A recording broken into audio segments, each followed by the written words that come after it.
ಹರಿ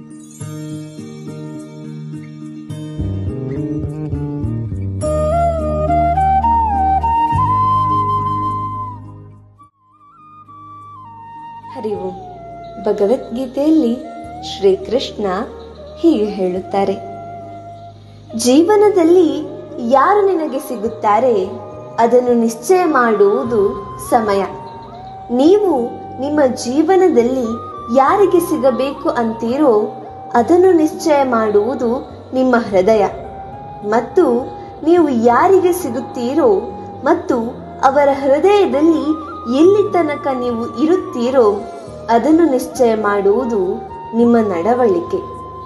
ನಿಮ್ಮ ನಡವಳಿಕೆ ಒಳ್ಳೆಯದಾಗಿರಲಿ, ಆಗ ಎಲ್ಲವೂ ಒಳ್ಳೆಯದಾಗಿರುತ್ತದೆ.